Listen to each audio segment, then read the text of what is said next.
我是个不露脸的游戏女主播，凭借甜美的嗓音和顶尖操作，不到1个月直接圈粉50万，这份成绩却引得同行集体破防。他们酷来水军说我不敢开摄像头，现实就是个300斤的猪腰。看着满屏的嘲讽弹幕，我淡淡开口：想看我露脸可以啊，300个嘉年华。我正等着弹幕知难而退，突然一道金光冒了出来，然后就是一道接一道，不过片刻就凑够了300个嘉年华连刷，这下轮到我慌了。够不够？不够再加。我去，够了，太够了！大佬不仅财大气粗，更是慧眼识珠啊！我一边连忙感谢，一边在屏幕这边急得跳脚。哦，多克，这下不录也得漏了。卧槽，这是哪路神豪空降？肯定是小号装的，指不定哪个熊孩子偷拿爸妈手机充的，等着未成年退款吧。300个嘉年华刷了，猪精露脸。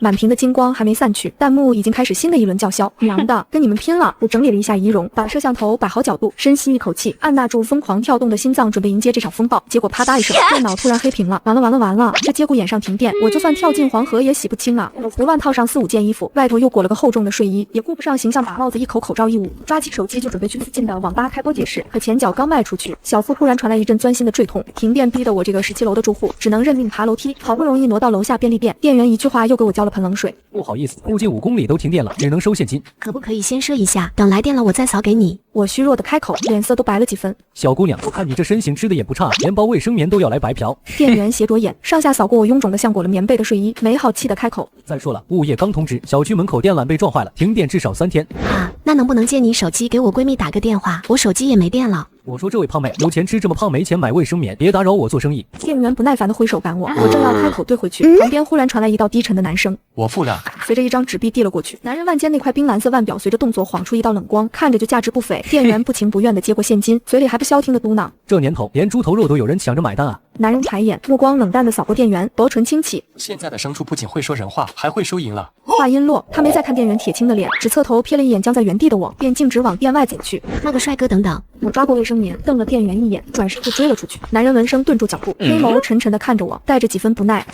能不能再借我手机打个电话？我手机彻底没电了。我小心翼翼的开口，生怕惹恼了这个好心帮我的帅哥。男人眉头微不可察的皱了皱，目光扫过我全身，他不情不愿的将手机递了过来。我顿时喜出望外，忙不迭接过，飞快拨通闺蜜张张的电话，对着听筒手舞足蹈的叽里呱啦一通说，末了又笑眯眯的把手机递还回去。谢谢你大好。人字还没来得及蹦出口，就被对面男人冷不丁打断。女孩子少窝在家里，还是减肥对身体比较好。话音落，男人已经头也不回的迈开长腿，转瞬就消失在我的视线内。减肥，我原地石化，刚想开口狡辩，小腹又传来一阵的抽痛，还是先顾好自己吧。我扭头就钻进附近的公共卫生间。半小时后，张张开着限量超跑停在路边，一眼就看到了那个裹着臃肿睡衣的我。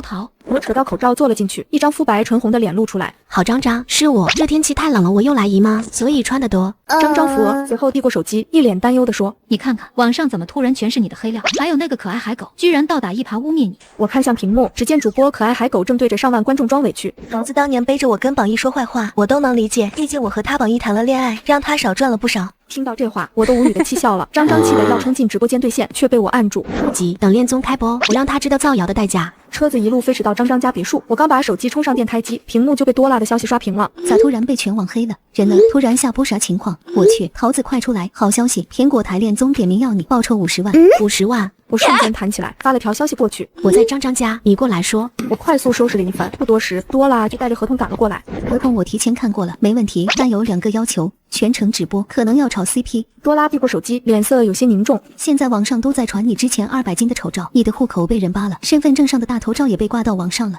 我面上一沉，随即又叹了口气。8就88，反正我户口早就迁出来了，也不会给家里抹黑。更何况我早就和身份证上那个200斤的样子不一样了。现在的我身形窈窕，五官精致，只要露脸就能打遍所有黑粉的脸。在一旁的张张挂完电话就过来拉着我们往外走。食为天下定好了，边吃边聊，顺便给你压压惊。食为天下本是最顶级的餐厅内，多拉看着收拾过的我，举着手机就是一顿猛拍。桃子，你今儿也太绝了，要不你别干你的游戏主播了，来颜值区吧，资源管够。那是，也不看是谁搭的。张张得意的挑眉，你上恋综的穿搭我承包了，准能给他们迷得不要不要的。我还在和他俩说笑，隔壁卡座的说话声飘了过来，其中一个男人格外扎眼，坐姿挺拔，身形优越，五官更是无可挑剔，一眼看过去就不是普通人。我去，那帅哥也太顶了。多拉眼睛一亮，压低声音讨论，这颜值这身形，比公司男团主播帅10倍，挖来做团播必爆。他刚说完，我顺着他的目光看过去，恰好与那个男人四目相对，那双黑眸冷冰冰的，带着几分疏离，看着有些眼熟，可我一时又想不起来在哪里见过。男人扫到我后，目光顿了半秒，随即移开视线，继续和身边的人谈事。别去了吧，能在这吃饭的都不差钱，贸然搭话太唐突了。我赶紧拉了拉多拉的衣袖，生怕她又犯工作狂的毛病。多拉啥都好，就是一旦盯上好苗子就按捺不住，半点不听劝。就是先好好吃饭，别把工作带过来。张张也在一旁劝道，可多拉压根没听进去，理了理衣服就冲了过去，两眼放光的凑到那个男人面前。先生您好，我是璀璨 MSN 机构的星探兼经纪人员多拉。他堆起专业的笑容，您的形象太适合我们团播了，待遇给行业顶流，要不要了解下？男人抬眼，眼神淡漠的像冰，只吐出3个字：没兴趣。说罢，他朝服务员冷淡开口：现在什么档次的人都能进了。他的目光扫过我和张张，嘴角勾起一丝不屑。看你们这阵仗，倒像是特意组局凑钱来这里拍照装民怨的。这话一落，多拉的脸瞬间僵住，我在原地气的腮帮子都鼓了起来，攥着拳头就要上前理论。我快步冲过去拉住他，转头对那个男人压着脾气开口：不好意思，我朋友是星探，他只是眼光敏锐，并没有恶意。倒是先生说话未免太刻薄了。男人眼里闪过一丝微不可察的诧异，挑眉上下扫了我一眼。你朋友打扰我们谈事，我没赶人就不错了，还需要说好听的？见着长得帅的就凑上来搭讪，把我当成你们的目标群体了。我脸色瞬间沉了下来。你这个刻薄男，说话未免太过分了。我朋友是星探，只是觉得你符合招聘标准才问一句。你要是个歪瓜裂枣，他看都懒得看一眼。歪瓜裂枣总比某些人凑齐全身家当来这里拍2张照发圈装民怨强。看来你是和假民怨相处多了，才会下意识把谁都往那处想。像你们这样特意挑高档餐厅打扮的花枝招展，靠着搭讪别人就想一步登天的捞女，我确实见多了。这个刻薄男的嘴跟淬了毒一样，我和他针锋相对，空气中都充斥着火药味。张张快步上前拽住我，转头冲刻薄男露出得体的笑容百人场。抱歉，我朋友性子直，叨扰你们谈正事了。说着，他朝身旁的服务员示意：这位先生那一桌的单记在我账上。刻薄男眸色微顿，刚要开口拒绝，张张已经强行拽着我和多拉往回走，低声劝道：别吵了，吃饭要紧，犯不着跟这种人闹难看。走到座位，我气鼓鼓地瞪了隔壁一眼。什么人啊，长得像个人，说话却像个畜生。张张笑着摆手：不气好，你2块尝尝，这可是实为天下的招牌菜，可好吃了。算了，毕竟不是每个帅哥都像我家龙龙那样招人喜欢。话题顺势转回恋综，多拉掏出合同仔细翻看着，语气认真：桃子，合同我细瞅了，除了炒 CP 那条，还有个条款是导演组只给大致剧本框架，具体得靠你自己顺着主题发挥，其余条款都挺合理，报酬也非常可观。我刚端起水杯，刚抿了一口，听到这话直接呛到，咳嗽2声后满脸错愕。嗨，啥？自由发挥？张张加了口菜安抚我：正常，我看网上说这类恋综都这样，就给个大方向，只要不给你安排恶毒女配那种讨嫌剧本，凭你那讨喜的性子，随机发挥也能圈粉。我还在听多拉和张张的分析，都没注意刻薄男那边什么时候散了场，正经过我跟前。多吃点，捞女，你竟下次凑齐行头和钱再来这里，还不知道要等多久。哦，好的，你也是，下次不知道要迈多少次屁股才能进来蹭顿饭。和气生财。张张直接捂住了我准备继续输出的嘴，而刻薄男那边也正好接到个电话，给了我一个杀人的眼神，便匆匆离开了。饭局结束后，我跟着张张回了别墅房间，在外面折腾了一整天，压根没工夫好好看消息。不用想也知道，我的私信和粉丝群肯定炸了。果不其然，手机一打开就弹出1000加消息。我随手点开最活跃的淘气水友谊群，翻了翻记录，大半都是质疑和追问，好话没几句。一整个下午加晚上了，桃子怎么还不出来解释？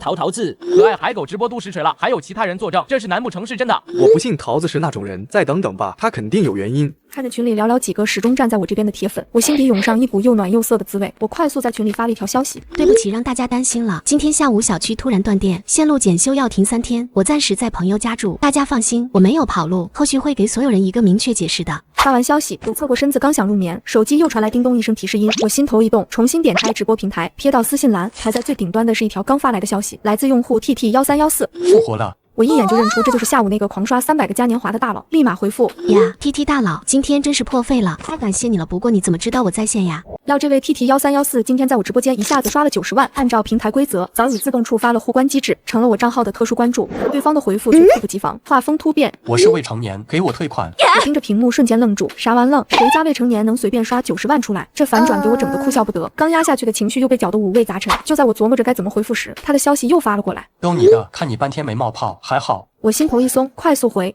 还好，就是今天有点倒霉，停电又遇到糟心事，不过都过去了。话说你真有200多斤？如果我真有200多斤呢？大佬会嫌弃我，后悔给我刷了90万吗？那我会劝你减肥，毕竟太胖影响身体健康。这份与网上恶评截然不同的温柔，让我心头莫名一悸，鼻尖也微微发酸。我感动的正想打字回复，下一条消息就弹了出来：毕竟你要是胖死了，我以后去看谁助眠。刚涌上的暖意瞬间被噎回去，又气又笑的对着屏幕翻了个白眼。我这么高超的游戏技术，你竟然拿来助眠？你的声音很好听，让我想到我初恋。原来我只是个莫得感情的工具人，是个代餐，还以为大佬是被我的才华吸引的呢。代餐不了，他没有200斤。夜晚的静谧最容易勾起情绪，我盯着屏幕上他发来的话，心里多了几分茫然，忍不住打字问他：其实我真不太懂，我明明是个靠技术和直播风格圈粉的游戏主播，大家怎么总揪着我的体重和外貌不放？当初大家关注我，不就是因为我的操作和性子吗？别人不知道，起码我是。我瞬间被这句认可暖到，刚才有些沮丧的情绪烟消云散，直接激动的坐了起来回复。我就知道，像你这种大佬肯定是不同于俗物的，你真是太有眼光了，大佬。可下一秒，他的消息又精准的戳破了氛围。所以你真的200斤？好吧，其实我300斤。300斤就300斤吧，那些不重要，重要的是我现在困了。我现在应该算你的榜一了吧？榜一有没有私人待遇？比方说哄睡之类的。哄睡，我脑海中瞬间闪过之前刷到的 ASMR 助眠直播，虽然我没播过，但为了我的榜一大佬拼了。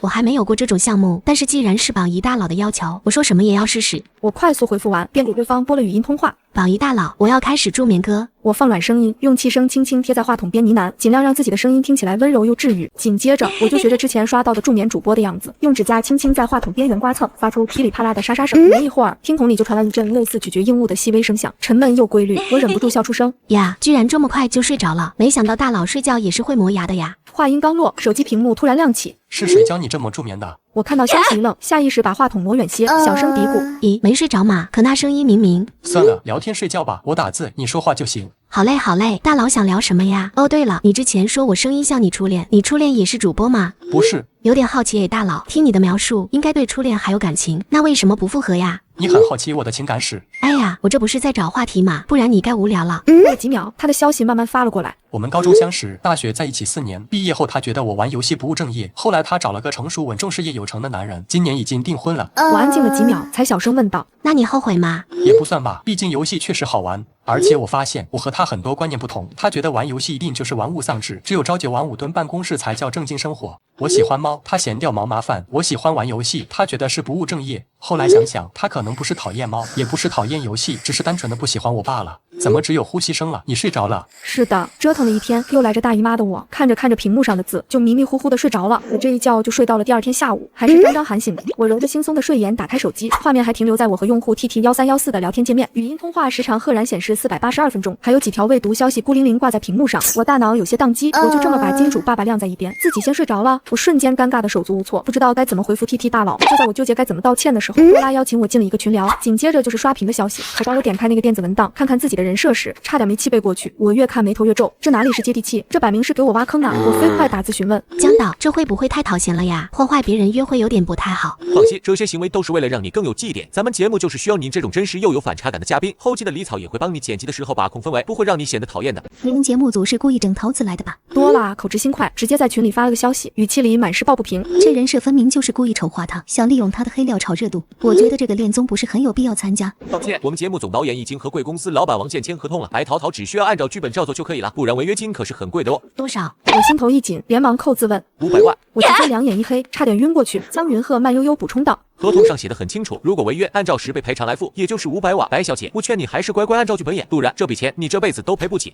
冷了桃子皱着眉，是谈崩了。张张端着切好的水果凑过来，顺手接过我的手机翻看，我应了一声，心头泛起一阵无力。一旁的张张快速看完文件，咬着牙骂道：这节目组太过分了，居然给你这种人设，明摆着就是拿你炒节目热度。王健那死老头更是离谱，居然瞒着你擅自做主。我的目光始终停留在手机屏幕上，反复观看着文件里的那些不平等条约，眼底的迷茫渐渐褪去，取而代之的是一丝玩味的笑意。既然不给退，那我就反过来掌握主动权。啥？张张小小的脑袋上挂着大大的问号，我唇角勾起，狡黠一笑。节目组给我安这人设，不就是想靠我的热度把节目炒爆吗？他们要的我能满足，但怎么演，用什么语气演，就得听我的。我顿了顿，理清思路，继续道：王健图利益，节目组图热度，那我就顺着他们的心思来，把热度拉满，只是节奏得由我定。多啦，帮我确认合作。我快速给多拉发去消息，可张张还是满脸顾虑。可全程直播的不确定因素太多，要不这500万违约金我替你交了，咱不去了。切，干嘛不去？真当我白桃桃是软柿子捏啊？我傲娇的哼了一声。我的富婆张张，请留着自己泡小白脸吧。你家桃子要去恋综里好好整顿一番，嘻嘻。张张看着我这副胸有成竹的模样，瞬间放下大半心。行吧行吧，我的整顿小能手，到时候我准点蹲直播给你撑腰。正说着，我的手机叮咚一声，弹出了直播平台的私信提示音。猪睡了快1天还不醒。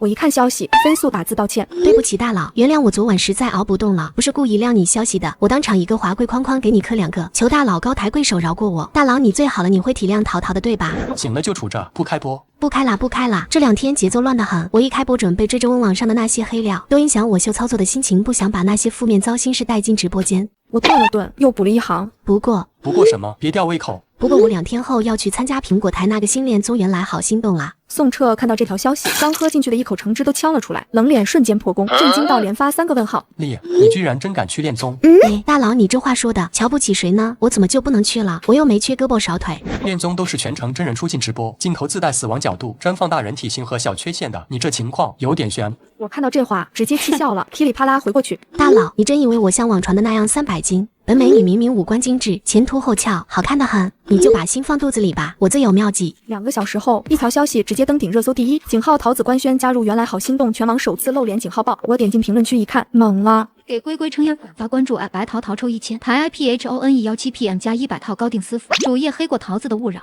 桃子冲转发关注白桃桃，抽100位粉丝送顶刘芊芊加录制现场 VIP 观礼，再加5套恋综同款造型全套装，自研管购。评论区瞬间疯了，转发量2小时就破了5000万。井号桃子闺蜜富婆实锤井号多辣抽奖太香了井号等衍生话题接连登上热搜榜，我的粉丝也在2小时内暴涨300万。之前铺天盖地的黑屏，直接被这波抽奖热潮和大家的期待声淹没，舆论反转了。我感动的刷着手机，没想到一下子一条新的热搜跳了出来，井号桃子真人路透井号，画面里我裹着臃肿睡衣捂紧口罩，在便利店狼狈求助。发这个视频的人还很恶意截掉关键片段，配文造谣。事实，白桃桃300斤坦克，买卫生棉不带钱，找男人撒娇付钱，就是靠男人养的捞女。我看了下这个话题现在的排名，半小时而已就空降热搜第2，与官宣话题夹击，评论区又开始失控。救命，睡衣都撑得鼓鼓的，看着是挺胖啊，连脸都不敢露，他不是真丑。睡衣显臃肿吧？等23号露脸看真相。黑屏卷土重来，却多了不少好奇反转的路人。我正在刷网上那些非料气的牙痒痒，突然收到了用户 TT1314的消息。视频我看了，网上骂得很难听，恋综别去了。谢谢大佬关心，但我必须去。他们越想看我出丑，我越要去露脸，让所有人知道我白桃桃从来不是他们嘴里的样子。行吧。对面发了2个字过来，不再多言。几分钟后，微博出现一个叫 TT 守护桃的新号，直接转发并配文支持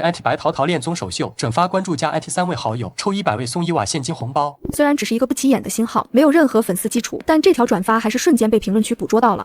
又来一个支持桃子的大佬。TT 守护桃和 TT1314有关吗？桃子的神好粉也太给力了吧！我一眼就认出了 TT 这个前缀，一股酸涩的感动油然而生。这个神秘大佬好像总是在我最狼狈、最受质疑、最需要支撑的时候，默默站在我身后，不声不响地为我扫清障碍。我飞快点开私信，敲下一行字 ：TT 大佬是你对不对？呜呜，我感动的已经不知道要说什么好了。谢谢你，真的太谢谢你了。算在我给你的打赏里，以后每天陪我聊聊天，打游戏就行。哦，对了，游戏里我这边有几个小弟需要你的指点。好，没问题，包在我身上。别说带徒弟，以后你想打游戏，我随叫随到。才结束跟大佬的对话，多拉的电话就打了过来。桃桃，你来一趟公司，原来好心动总导演说要见你。挂了电话，我直接打车去了公司。一推开会议室大门，节目组总导演袁璐就盯着我愣了好几秒，语气满是诧异。这就是白桃桃，李草。明天桃桃出场加个环节，找5个88斤到300斤的女生躲屏封后，让大家盲猜哪个是她，同步开放弹幕投票。好嘞，袁导。李草连忙提笔记下，转头冲我笑着打招呼：嗨，桃桃姐，我是你粉丝，群里那个迷人的草将军，没想到你本人居然这么好看，都可以去当明星了。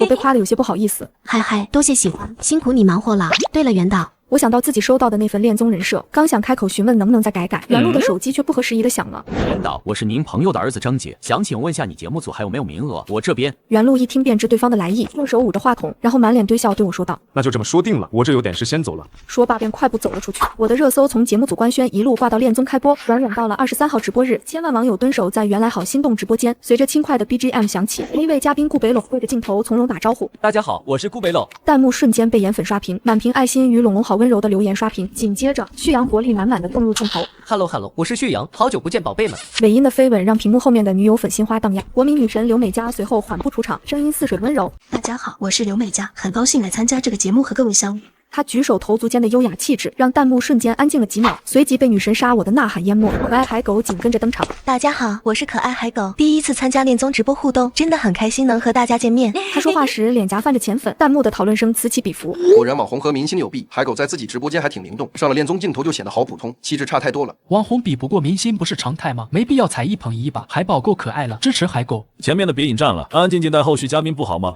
这时宋澈缓步走入镜头，他眉眼清冷，周身透着生人勿近的疏离感。导演组的旁白顿时介绍：宋氏集团少爷，同时也是彻夜陪电竞俱乐部 CEO， 手握多个国内顶尖电竞战队的幕后老板宋澈。这话一出，直播间弹幕以肉眼可见的速度刷屏，直接把服务器挤得卡顿了2秒。卧槽，是宋澈，那个传说中年轻的离谱的电竞大佬。彻夜陪是我本命战队的东家，老板居然这么帅。之前还以为是素人帅哥，结果是隐藏大佬。节目组好会请。现场嘉宾也满脸惊讶，包括我，这不是实为天下遇到的那个刻薄男吗？这时候导演组的旁白声又继续响起：接下来这位嘉宾有特殊环节，来上道具。工作人员迅速推上5扇屏风，依次排开，挡住了后方的人影。袁导对着镜头扬声宣布：接下来是专属这位嘉宾的盲猜环节，5扇屏风后各站1位女生，体重从88斤到300斤不等，其中1位就是白桃桃。大家弹幕扣编号投票，猜一猜哪个才是她。瞬间弹幕直接炸穿5号说的肯定是障眼法，3号吧，黑料说臃肿，中等体型合理。5号稳了，看身形300斤对得上。随着倒计时结束，袁导高声大喊：揭晓答案，3号屏风。随着屏风缓缓拉开，现场瞬间死寂，下一秒爆发出惊呼，嘉宾们也满脸意外。我对着镜头扬唇，俏皮地说：大家好，我是白桃桃，嘻嘻，我来打黑子们的脸哥。我走到嘉宾区落座，一旁的刘美嘉浅笑着，语气温和无半分敌意。白小姐这人比镜头里更惊艳，难怪能这么圈粉。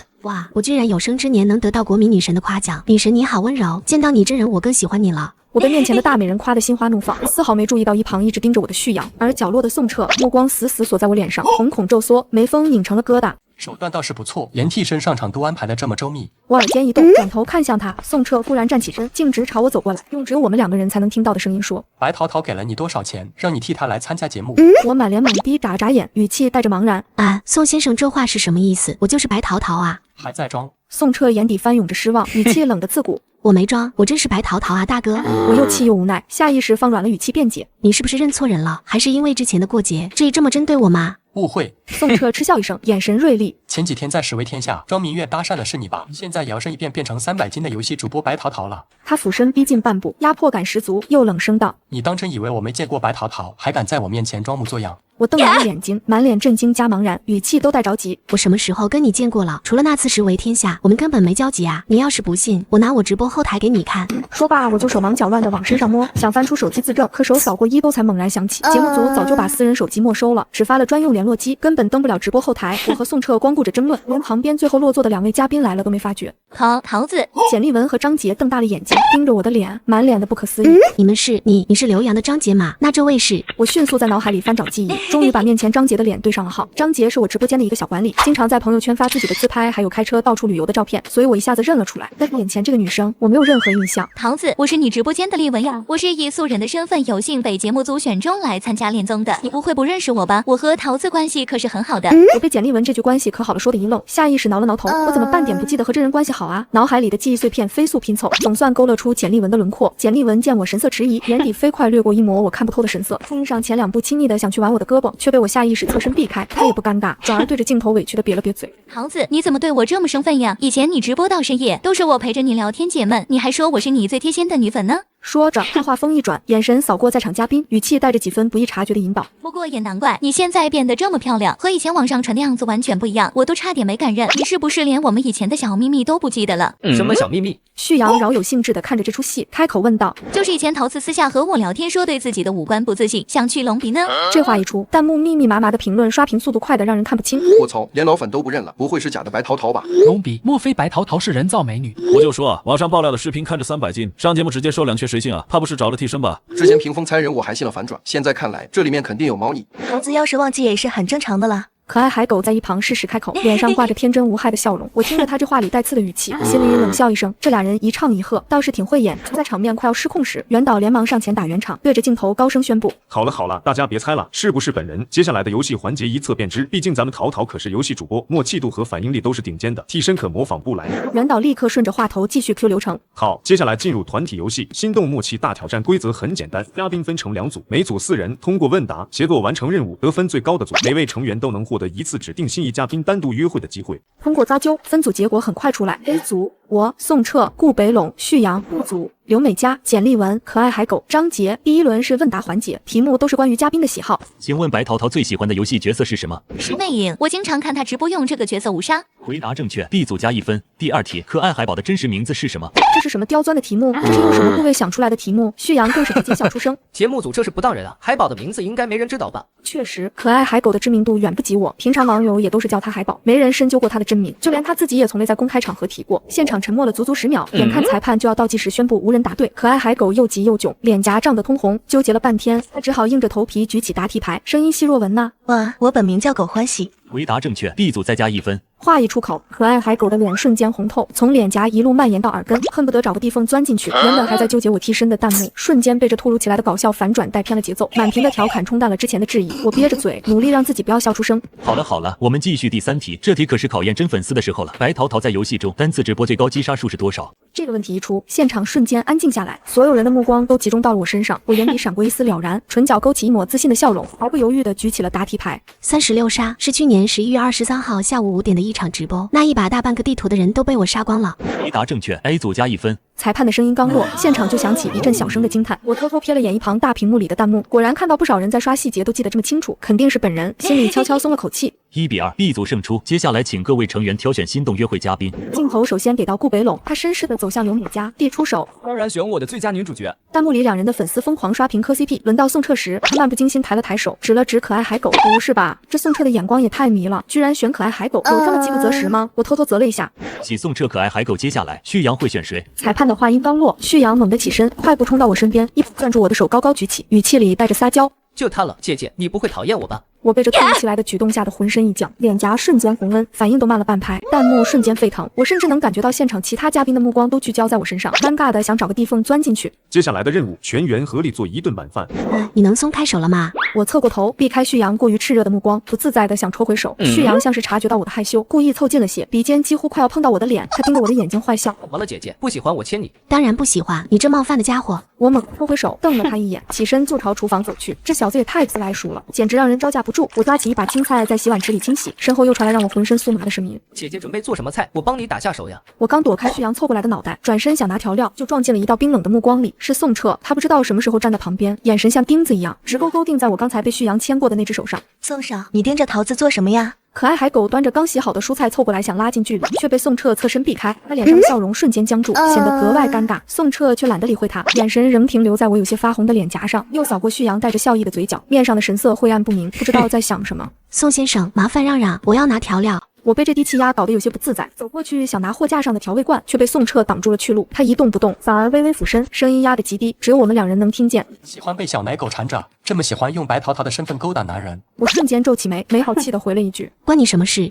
尼玛的，这宋澈吃枪子了，先是误会我是替身，现在又莫名阴阳怪气。不远处的旭阳将这一幕尽收眼底，眼底闪过一丝玩味，他悄悄凑到我耳边：姐姐，你和宋少很熟吗？我怎么感觉他好像吃醋了？我被他说的脸颊更烫，赶紧推开他。你少胡说八道，我和他不熟。节目组的镜头正对着我们这边，几对嘉宾都在默契的一起做菜，偶尔的互动画面让弹幕讨论不断，可我却被这两个男人搞得心烦意乱，连洗菜的动作都慢了半拍。怎么镜头拉这么远？我想听他们悄悄话。宋少刚才和桃子说了什么？看桃子脸红成那样。旭阳也太会聊了，姐姐叫的我心都化了。我看着弹幕里的猜测，只想叹气，谁能懂我现在的尴尬？姐姐准备做什么菜呀？我正低头扒拉青菜叶，头顶突然落下带着笑意的声音，一抬头就撞进旭阳弯着腰凑过来的俊脸。我还没来得及开口，自顾自地晃了晃手里的鸡蛋，语气带着点撒娇的软糯：我想吃家常菜，鸡蛋羹就行。姐姐会做吗？我一个天天泡在游戏里的死宅，哪会做什么饭？那姐姐歇着，我来做，你负责坐在旁边等着我的投喂就好。啊！我愣住，忍不住脱口而出：不是都说明星娇生惯养的吗？你怎么这么接地气？旭阳闻言突然凑近一步，对着我的耳朵轻声说：因为姐姐长在我心坎上。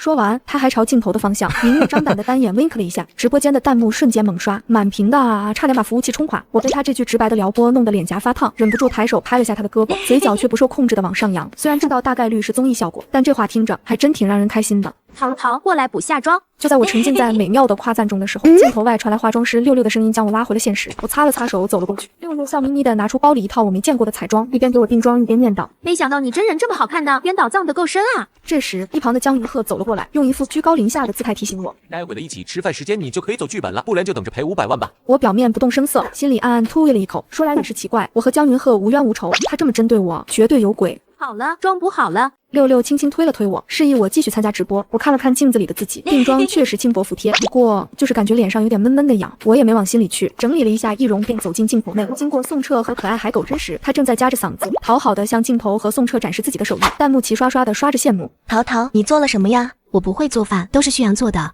我朝旭阳的方向抬了抬下巴。哎，桃桃，你的脸怎么有点红呀？可爱海狗话锋一转，望着我微微发红的脸，用一副天真无邪的语气问我：你该不会喜欢上旭阳了吧？我一双美眸直视他，嘴角露出一抹笑，不慌不忙地说：旭阳上得厅堂下得厨房，很难有人不喜欢他吧？真羡慕旭阳的粉丝，粉到这么优秀的偶像。呵，想给我使绊子，没门！只是脸上的痒意越来越明显，还带着点发烫。宋澈扫了我一眼，语气中的嘲讽演都不演了。你是没吃过好的。此言一出，全场瞬间安静，弹幕也随之疯狂。宋大佬这是吃枪药了。他和旭阳有仇，还是看不得桃子被撩。正在这剑拔弩张的关头，张杰和简丽文端着甜品走过来打圆场。简丽文手里的芒果西米露诱人的紧，她挨个给大家盛了一碗，最后端着最大的那份递到我面前，笑得格外贴心。王桃，你以前不是最爱吃甜品了吗？现在瘦下来了，多吃点也没关系。他的眼神带着刻意的打量，我心里隐隐有点不对劲，可镜头正对着，不好驳他面子，只好接过来舀了一勺。这个简丽文人不咋地，但是做的甜品是真好吃。我迅速的吃光了一整碗，把空碗递给简丽文，笑得清甜。丽文老师的手艺太棒了，不去开甜品店太可惜了，我还要再吃一碗。不是想看我力吃货人设吗？正好顺水推舟。可我第二碗吃到一半的时候，脸颊的闷痒瞬间变成刺痛，像是有无数小针在扎一样。我伸手一摸，皮肤烫得吓人，嘴唇也开始发麻发胀。姐姐，你的脸怎么了？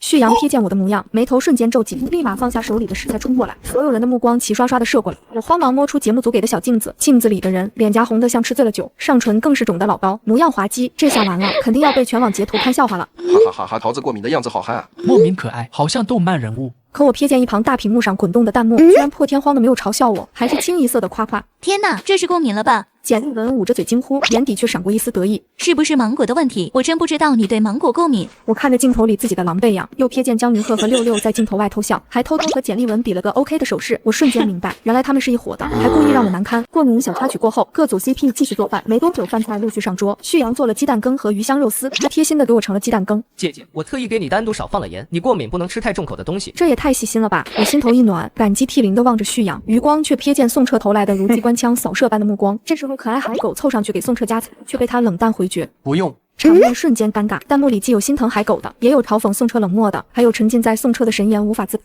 镜头接下来给到顾北陇和刘美嘉，他俩一起做了2个精致的粤菜。张杰与简丽文则做了一个油光锃亮的冰糖大肘子，色泽诱人，香气直扑。这大肘子看着也太香了吧！简丽文立刻笑着附和，顺势拿起公筷，直接把大半个肘子都拨到我碗里。桃子多吃点，你现在瘦了这么多了，多吃点不碍事的。你看你过敏都没怎么吃东西。一直没啥画面和台词的张杰也突然开口在一旁帮腔。是啊，桃桃，丽文老师特意给你做的，你可别辜负他的心意，全吃了才好。两人一唱一和，明摆着是想让我在镜头前胡吃海塞，甚至想让我吃撑出丑。我眼角余光瞥见镜头外的江云鹤，正对着我使眼色，我知道那个意思是让我走剧本人设。弹幕瞬间热闹起来。好家伙，把桃子当猪养啊！桃桃是团宠吧？怎么有啥好吃的都往他嘴里塞？感觉怪怪的，但是说不上来。我看着碗里的肘子勾了勾唇，夹一小块慢慢嚼完，对着镜头竖大拇指，手艺绝了。简丽文见我上钩，连忙趁热打铁。那你多吃点，把这一整个都吃完。好吃是真好吃，但再好吃的东西也要适量。而且我话锋一转，看向旭阳，眼底带笑。旭阳给我盛的鸡蛋羹还没吃完呢，他的心意我也不能浪费。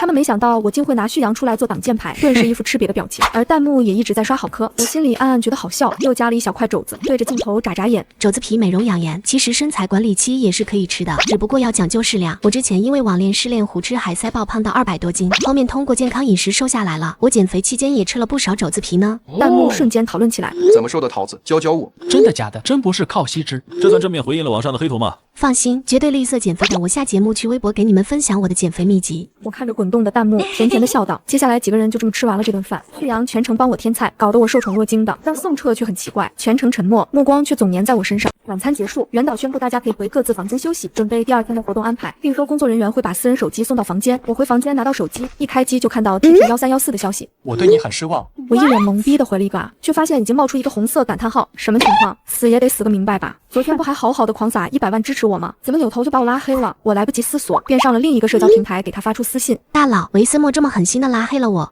我望着手机愣神片刻 ，TT1314回了一条消息。你心里清楚？我清楚啥啊？我啥都不知道啊！我欲哭无泪的发了几个问号过去。大佬，咱能不当哑谜人吗？你为什么请演员替你上节目？原来他竟以为直播里的我是替身，我无奈气笑。我是瓶子症好不好？先把我拉出来。接通视频，我露着脸 ，TT1314那头却是一片黑屏。我心里的忐忑还没散，咬了咬下唇，开口道：“大佬，这下该信我没骗人了吧？”便利店的胖女孩是你。黑屏里传来冷冷的声音，莫名耳熟。是我，当时裹了好几件衣服，肩瘦200斤。他显然不信我的话，我无奈叹口气，转身翻出那套臃肿的睡衣举到镜头前。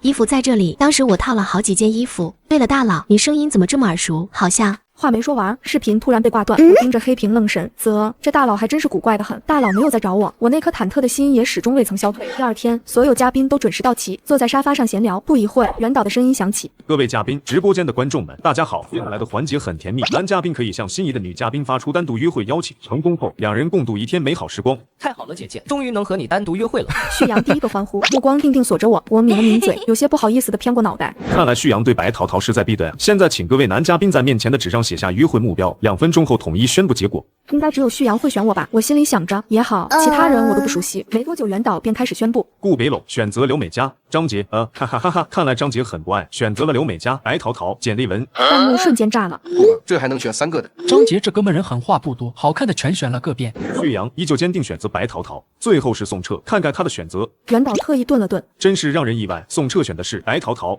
话音落下，全场安静啊！我一脸疑惑看过去，宋澈依旧面无表情坐在那里，仿若这宣告与他无关。弹幕火速刷屏：宋澈大佬要和旭阳抢人。我昨天就说有修罗场，好奇桃桃会选谁？什么鬼？张杰也就算了，宋澈怎么会选我？当镜头对准我，我刚要开口时，袁导的声音又从镜头外传来：看来观众也超期待桃桃的选择。这样吧，直播间开投票，票数最高的获得和桃桃的约会权。哟呵，这是直接让男嘉宾雄竞啊！弹幕瞬间沸腾，投票开启的瞬间，网友们疯狂投票，还有人转发直播间拉票，恋综直播间人数直接翻倍，观看量破亿。我默不作声看着大屏幕，投票数蹭蹭上涨，张杰只有寥寥10几票，剩下的几万票全是宋澈和旭阳在对打。怎么回事？一直平票？不是吧？桃桃要和2个大帅哥同时约会？死丫头吃这么好，换我来演1集。好，暂停投票！你们这届网友太坏了，居然让旭阳和宋澈平票。那就如网友所愿，桃桃将和旭阳、宋澈一同约会。我一脸震惊的表情，不是，还带这么玩的？袁导在继续交代流程。旭阳过去拿到我们组的约会基金，向我走了过来。姐姐，我们去约会吧。旭阳说完，顺势想拉我的手，突然被另一双手拽了过去，将我和旭阳隔开。什么叫你们？我不是人。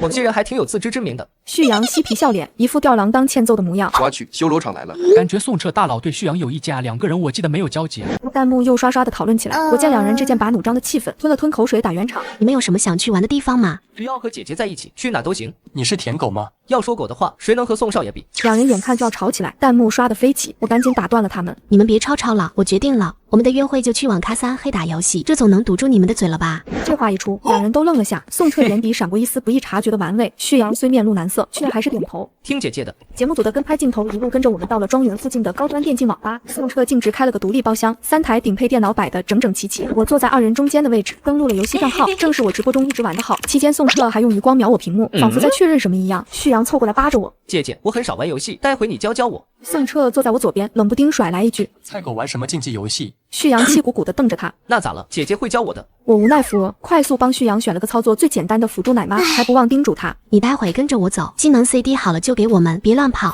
游戏一开始，我和宋澈莫名配合十分默契，一个打对面僵直，一个补蓄力，很快我们就干掉了2队人。而旭阳这边连赶路都不会，像个人机一样呆呆地跟在后面，然后被敌人打死，屏幕瞬间变黑。哎呀，他们赢我。小地图都不看，不抓你抓谁？我赶紧帮旭阳报仇，收掉对方人头，又回头教他看小地图。可我没想到旭阳游戏天赋是真的差，要么技能乱放，要么不小心把大招按了，连帮忙都不会，猪来的。宋澈的阴阳怪气准时上线，嫌弃的空隙又杀了对面2个，屏幕上的击杀提示闪个不停。旭阳一脸吃瘪，梗着脖子回了句：我都说了我是新手，你厉害，你了不起啊！至少我不会对着队友疯狂出刀，连敌我都分不清。我一边操作一边打圆场。宋澈，你能不能对新手大度一点？还有旭阳，你别乱跑，跟着我就好了。可旭阳越急越出错，没多久又嘎了。旭阳咬着牙，委屈巴巴看向我：姐姐，我是不是很菜？我刚想安慰，宋澈的声音又飘过来：这道菜还不闭嘴练，只会找别人撒娇。旭阳气得想继续理论，被我一把按住。我瞪了宋澈一眼，他又不是故意坑人的，你怎么一点电竞精神都没有？宋澈的手指顿了一下，淡淡瞥我一眼，没再说话。我看着2人1对1委屈的模样，又看着屏幕上我和宋澈杀穿全场的战绩，忍不住笑出声。角落的直播机器把一切拍得清清楚楚，弹幕刷得快要看不清。笑不活了，宋少嘴上嫌死旭阳，身体却一直护着他。桃桃夹在中间太难了，一边教新手一边劝醋坛子。宋澈和桃桃的配合也太默契了吧，跟双排多年的队友似的。旭阳好可怜，被宋澈对得快哭了，还好有桃桃安慰。决赛圈我们3打2成功吃鸡，游戏结束的提示弹出，旭阳瞬间眉开眼笑，凑到我身边邀功。姐姐，我最后那下技能放的是不是非常合适？是不是进步了？我笑着点头哄他，一转头与宋澈沉沉的黑眸四目相对，他的目光落在我和旭阳相挨的胳膊上，眼底闪过一丝不悦，见我看过来，又迅速移开视线。打完了，走。节目组的镜头早已把宋澈那点口是心非的小细节拍得明明白白，于是，一条井号宋澈口是心非实锤井号的词条，悄咪咪爬上了热搜。游戏打累了，要不我们去唱 K 吧？我们3个人走出网咖，旭阳指了指一旁的 KTV，眼里满是是雀跃，刻意看向我。听说姐姐不光游戏打得好，唱歌也不错。宋澈走在一旁，闻言冷冷瞥了旭阳一眼，没吭声却也没反对，算是默许了。旭阳一进包厢就直奔点歌台，熟门熟路的翻着歌单，还回头冲我喊：“姐姐，你想唱什么？我帮你点。”我报了首轻快的流行歌，宋澈则选了个角落的沙发坐下，像尊冷冰冰的雕塑。很快音乐响起，旭阳先开了嗓，不愧是爱豆出身，一首情歌被他唱得温柔缱绻，弹幕瞬间刷疯。旭阳唱公举了，爱豆的基本盘就是硬，这嗓音谁听了不迷糊啊？陶陶快和他合唱。宋少在角落当背景板，脸都要黑了吧，哈哈哈。唱到副歌时，旭阳把另一个话筒递到我面前，姐姐一起来。我接过话筒，跟着旋律唱起来。我的声线偏甜，和旭阳的清亮嗓音搭在一起，竟意外的和谐。一曲唱完，旭阳笑着夸我：“姐姐太全能了，长得好看，游戏打得又好，还会唱歌。姐姐要不也和我一样去当明星好了？到时候我们一起拍戏。”我被旭阳夸得要不知天地为何物了，欢笑着摆手说过奖了。余光就瞥见宋澈依旧冷着脸坐在角落，感觉他都快风干石化了也。旭阳像是故意逗他，拿起话筒走到宋澈面前，把话筒递到他嘴边，笑得一脸欠揍。宋少，别光坐着，来一首，让我们听听宋少的歌喉。弹幕瞬间跟着起哄。挖曲，旭阳太勇了，居然敢撩拨宋少。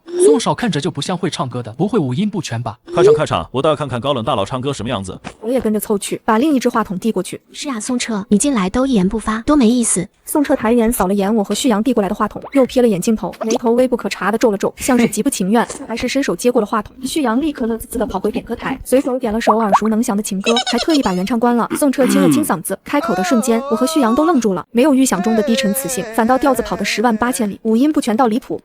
旭阳没忍住，当场笑出了声，我也憋得肩膀发抖，赶紧捂住嘴，生怕笑出声来让他瞪我。角落的工作人员也憋红了脸，身子憋笑得抖呀抖的，镜头却丝毫不含糊，把这画面拍得清清楚楚。弹幕直接笑炸了，刷屏速度快到看不清。哈哈哈哈！救命！这是什么神仙嗓音？五音不全天花板吧？宋少唱歌像大水牛叫，笑死我了。高冷大佬的人设彻底崩了，这反差也太萌了吧？谁能想到电竞大佬唱歌这么拉胯，牛叫实锤了。宋澈自己也听出了不对劲，唱了2句就停了下来，耳根悄悄泛红，却依旧强装镇定，把话筒往桌上一放，冷着脸靠回沙发，丢下一句：“无聊。”可那微微泛红的耳尖却出卖了他的窘迫。旭阳笑到直不起腰，没想到你唱歌比我打游戏还菜。闭嘴！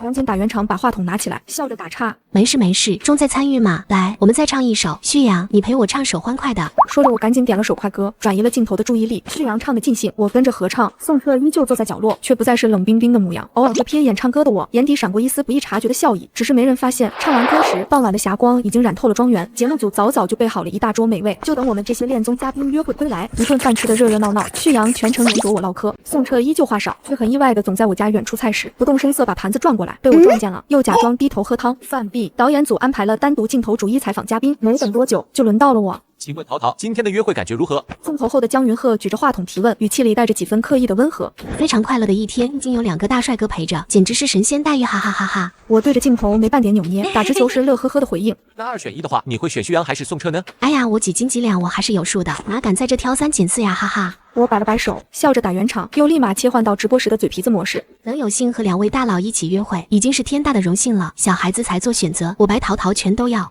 这话一出口，一旁大屏幕里的弹幕瞬间被哈哈哈刷屏，连旁边的工作人员都忍不住憋笑。姜云鹤显然没料到我会这么直白，没按套路出牌，脸上的温和瞬间僵住，顿了几秒才勉强扯出个笑，又问了2个无关痛痒的问题，便匆匆结束了我的采访。所有嘉宾采访完，已经是后半夜了，导演组也没再安排互动环节，直接通知我们各自回庄园的住宿区休息。我刚回到房间，手机就收到TT1314的消息。今天约会感觉如何？啊哈哈哈，还挺开心的。你对宋澈的印象怎么样？哈，大佬怎么突然问我这个？我不假思索的回忆了一下，敲字回复：偷偷说好，感觉有点怪怪的，老盯着我，不知道想干嘛，可能是个老色批。我发完脑海中就莫名想起白天在游戏里，宋澈总是第一时间来帮我的模样，还有唱歌跑调时泛红的耳根。TT1314沉默了几分钟，发过来一串省略号。没别的了。我想想，长得挺好看的，就是嘴贱贱的。爱对旭阳，游戏打得很厉害，和我配合居然特别默契，很神奇。其他也没啥特别的印象了，毕竟我和他接触也不多。那要怎样才算多？哈，大佬这个问题问倒我了。我正琢磨怎么回答，TT1314发来的消息让我直接攥紧了手机，心跳漏了一拍。陶陶，我喜欢你。短短7个字，像一颗颗小石子一样砸进去心湖，泛起一圈圈涟漪。紧接着，视频电话的请求就弹了出来。我捏着手机，手指悬在接听键上，竟莫名有些慌。TT1314消息跟着跳出来，语气带着不容拒绝的强势。就在这时，门外突然传来吵嚷声，还夹杂着隐约的女人啜泣声，在安静的夜里格外清晰。我按捺不住好奇心，起身开门，循着声音走去。此时的后花园里围满了工作人员和被吵醒的嘉宾。我挤开人群一看，瞬间惊呆了。简丽文衣衫不整的坐在地上哭，张杰尴尬的站在一旁，地上还散落着用过的纸巾和包装袋。带，那场面任谁看了都懂。有什么好看的？脏眼睛。是宋澈，他皱着眉挡在我身前，高大的身影把那些难看的画面全挡了去。谁让你们在这胡闹？直播机位怎么没关？手机位的工作人员吓得发抖，结巴巴解释自己睡着了没注意。袁导气得骂了几句，转头又冲简丽文和张杰发火。你们想毁了节目组吗？简丽文哭着想去拉张杰的手，却被他猛地甩开。别碰我，都是你勾引我才出这种事。明明是你说喜欢我，会对我好。我那是开玩笑的，要不是你主动送上门，我才懒得理你。现在我的脸全被你丢尽了。简丽文的脸色瞬间惨白，眼底的委屈渐渐变成怨恨。这时袁导接到电话，挂了后颓然宣布：通知下去，原来好心动暂停所有拍摄，后续等公司通知。一句话让全场瞬间安静，所有人都知道这档刚爆火的恋综算是彻底栽了。宋澈没管身后的闹剧，拉着我的手腕走到后花园，远离了人群，然后掏出自己的手机，解锁后递到我面前，屏幕上赫然是我和 TT1314的聊天界面。我看着那个熟悉的 ID， 脑子嗡的一声，一片空白。所以刚才不接视频是为了看别人现场直播。他语气里带着一丝不易察觉的委屈，眉头还皱着。他顿了顿，像是在说什么难以启齿的事。你常年代打的那个 ID 美丽高贵艳妇是我妈的号，她天天跟你直播，比我还痴迷。我妈托人联系了你经纪公司，让你参加恋综。不是听说你会来，我根本不会接这种无聊的节目。好，我看你直播很久了，从你还只有几千粉丝的时候就看。我翻到过你的日常小号，你天天喂流浪猫，蹲在楼下给他们搭窝，大冬天的冻得手通红还在喂。他看着我，眼底带着温柔的笑意。我也喜欢猫，也救助过流浪猫，知道有多不容易。从那时候起，我就对你有了好感。我听得愣神，所以游戏里的默契是因为早就看熟了我的打法，恋综上的处处关注从来都不是偶然。他往前一步，声音是我没听过的温柔。我本来以为隔着屏幕的喜欢已经够多了。我盯着他泛红的耳尖，听着他温柔的告白，心跳快得像是要跳出胸口。所以大佬，你追我是不是想让我一辈子给你打游戏，还给你哄睡？宋澈的脸瞬间红了，语气无奈又宠溺。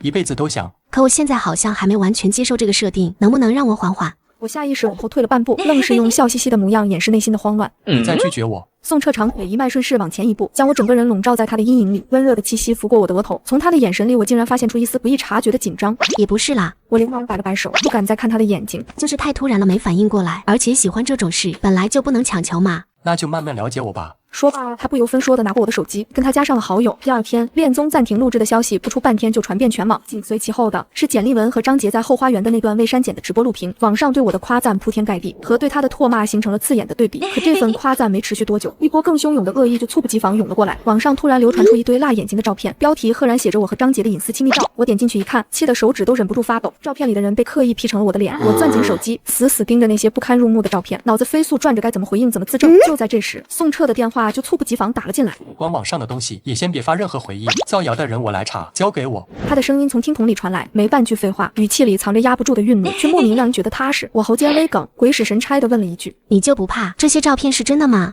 电话那头沉默了半秒，随即传来他斩钉截铁的嗓音，坚定又有力，让我心头猛地一颤。看中的女人不可能是那种人。我抿着下唇，脸上露出一丝羞怯的笑，没想到他也有会说情话的时候。好的，我先去查，晚上接你出来吃饭。宋澈没等我应声，干脆利落地挂断了电话。这小子还真是一贯的自我。我望着手机上和他的通话记录，嘴角的笑意却止不住地往上扬。我收起手机，站起身，在偌大的别墅里转了转，想找张张唠唠嗑。刚走到客厅，管家就适时迎了上来。白小姐，大小姐出门约会了。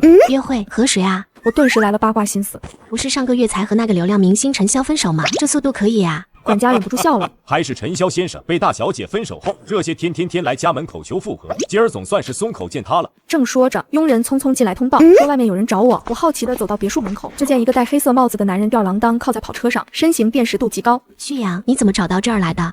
张姐要的地址。他抬手扯下口罩，露出那张俊朗的脸，笑着朝我伸手就想过来拥抱我。姐姐，我想你了。耶，别这样。我连忙避嫌地推开他的手，故意四处张望了一圈，打趣道：恋综都暂停录制了，还喊姐姐呢？难不成你偷偷藏了摄像头，想录点售后画面哄你的 CP 粉？旭阳伸手轻轻掰正我的头，让我看着他，还揉了揉我的脸颊，语气认真：我都说了，对姐姐是真心的，不是综艺效果。我不太适应这样亲密的肢体接触，慌忙往后退了2步，拉开距离，索性直白道：我平时不怎么关注娱乐圈，但也刷到过你的不少绯闻。我这人不喜欢速食恋爱，你懂的。他眼底的光暗了几分，望着我露出委屈的神情，声音软下来：真的不能给我一个机会吗？刷到网上那些黑图了，怕你一个人难过，今天特意推了拍摄工作，想来陪陪你。我心里微顿，却还是摇了摇头。谢谢你的心意，你还是回去吧。别啊，姐姐。旭阳却不肯罢休，不由分说地拉过我的手腕，把我带到副驾驶旁，打开车门将我按坐进去。我心里暗暗啧舌，这旭阳这自顾自的性子，做起事来怎么和宋澈如出一辙？他俯身替我系安全带，发梢轻轻擦过我的脸颊，他眼神灼灼地盯着我。